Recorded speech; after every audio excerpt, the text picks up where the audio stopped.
Énergie. Hit music only. Make 'em clap to this. Total R&B. Total R&B sur Énergie. Avec Wendy. Première sur la Black Music. Et bienvenue à tous, si vous venez de nous rejoindre, vous tombez plutôt bien, c'est Total R&B, on est ensemble jusqu'à 1h du mat sur Énergie et moi je suis super contente d'être ici avec vous, avec Soprano qui chill ici tranquille dans les studios. Ah ouais, attends, vous m'avez offert des sucettes Énergie, pas mal. T'as goûté finalement? Ah ouais, j'ai goûté, ça va. Ça goûte le bonbon? Je suis pas tombé dans les pommes, t'as vu? Jusque là ça va, t'as l'air en forme donc Pour l'instant ça va, ça me donne le sourire, ça va. Ouais. Et alors demain, grosse pression, hein, c'est demain que ça sort dans les bacs, le nouvel album, La Colombe. C'est ça. Qu'on attend depuis très longtemps et qui est déjà disponible. Donc si vous voulez aller le télécharger maintenant, c'est sur iTunes et toutes les plateformes de téléchargement légales. J'aime bien que tu as rajouté légal. Parce que quand tu as dit allez télécharger. Non. Ah merde, qu'est-ce qu'elle fait? Boycott mon travail. Légal, j'ai bien dit légal. Il faut soutenir les artistes, il faut soutenir ceux qui passent du temps à enregistrer pendant très longtemps un album. D'ailleurs, ça t'a pris combien de temps par exemple pour La Colombe? Ben celui-là, on va dire que je l'ai travaillé avec plusieurs périodes. Ça veut dire j'ai eu la période pendant qu'on faisait la tournée des psychiatres des Cités d'Or. Après j'étais très fatigué justement parce que j'avais pas arrêté depuis. J'ai fait une petite pause de 6-8 mois.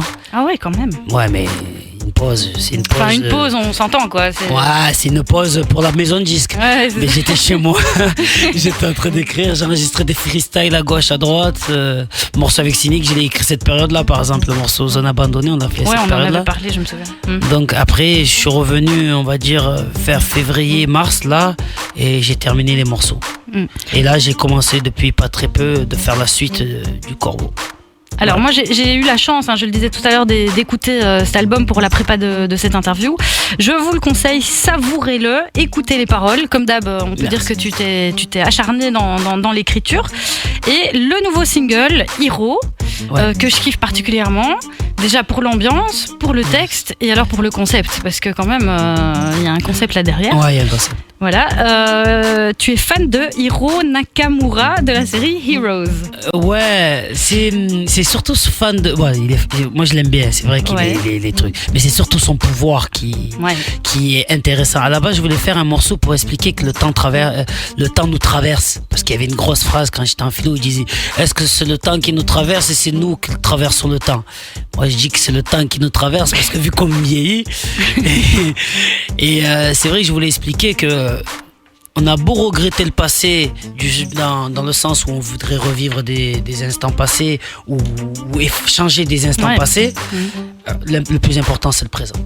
Tu vois, donc ce morceau quand j'ai trouvé le concept, j'ai dit putain merde, je peux parler de ce thème-là magnifiquement bien pour expliquer que voilà, le jour quand tu as 30 ans en général ou tu as 25 parce que c'est les deux âges où tu gamberges, le jour de ton anniversaire tu te dis putain merde, qu'est-ce que j'ai fait, qu'est-ce que j'aurais aimé faire, qu'est-ce que j'aurais envie de refaire.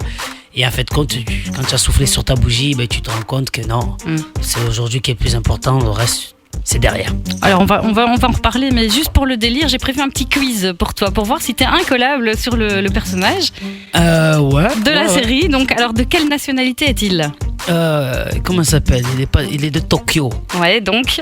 Tokyo, c'est où Tokyo déjà? C'est Japon. J'allais te dire Chine peut-être, j'hésite des fois. Non, les japonais. J'hésite. Donc ça fait déjà un point. Alors comment s'appelle l'acteur qui incarne le personnage? Hiro Nakamura.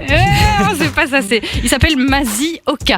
Mazi Oka. Ouais, j'ai fait des recherches, je t'avoue que je savais pas non plus. Ah ouais, là tu es parti plus loin que moi là. Ouais, alors quel est son métier dans la première saison Heroes? Dans la première saison, attends que je me perde pas parce que moi j'ai regardé la dernière saison où moi c'est la troisième la dernière je pense. Ouais. J'ai pas encore vu celle-là, j'ai vu la une et la troisième, deux. il est comment ça s'appelle, il a récupéré le truc de son père. Il est programmeur programmeur informaticien. Non mais maintenant dans la troisième saison il est plus programmeur. Mais à mon avis il a bougé. Ah ouais, il est patron carrément de la BD, la BD qui fait par rapport à lui quoi. Ouais. Voilà. Et est-ce que tu sais d'où vient son nom Hero?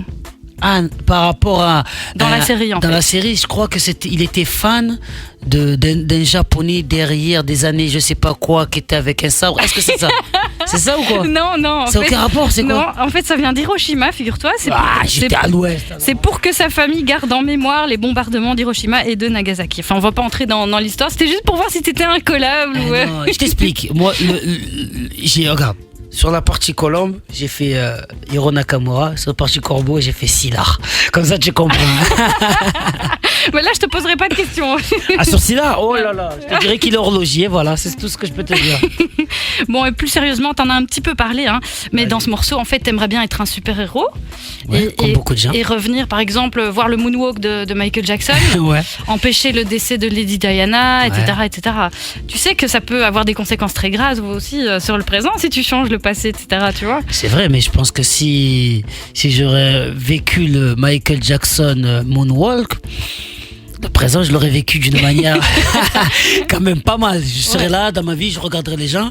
Ah ouais, vous rêviez de ce moment? Ben moi, j'y étais. Ouais. Et tu vois, là, tu fous la haine à tout le monde, tu vois, parce que c'est un moment historique. Après, Lady Diana, c'est vrai que si elle aurait été encore là, peut-être que il y aurait encore une personne pour aider certains pays en Afrique et tout ça, parce qu'elle a fait beaucoup d'œuvres humanitaires, ouais, et ce serait deux bras en plus pour aider, tu vois, donc c'est bien, c'est bien.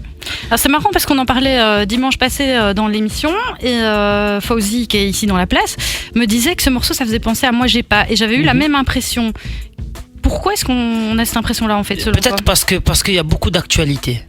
Parce que dans Moi j'ai pas, je disais beaucoup par rapport à des trucs d'actualité, je faisais des références à l'actualité, et là il y a des références avec l'actualité et aussi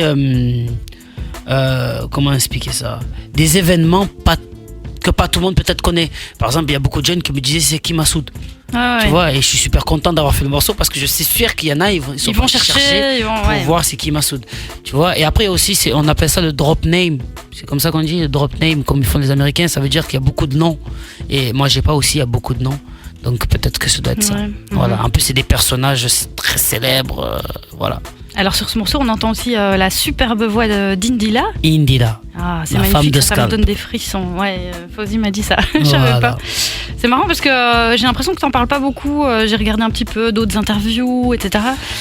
Non, il y a des fois j'en parle, des fois j'oublie. Par exemple, la dernière fois on m'a dit que j'ai oublié de dire Constantine qui est dans mon featuring, parce qu'on fait tellement de promos, et après c'est vrai que après elle, on peut pas passer à côté, c'est le morceau, c'est le premier single et tout ça, et elle fait des vibes derrière et on est super content. Elle arrive, elle a rajouté ça donne des frissons, ce morceau, c'est terrible. Voilà, elle a rajouté un peu plus de profondeur au morceau. Et le clip? Le clip, bébé, tout à l'heure justement, je disais, j'ai reçu le texto, j'ai les dates de quand je vais faire le clip. Bon, déjà j'ai le script, je ne dirai rien, bien sûr. Si, on veut tout savoir, comme d'habitude. Et voilà, et normalement, on a le clip, on va commencer à le tourner très vite là. Incessamment sous peu, quoi. Voilà. D'accord, donc ça devrait sortir très prochainement, vous surveillez ça et on vous tiendra de toute façon au courant.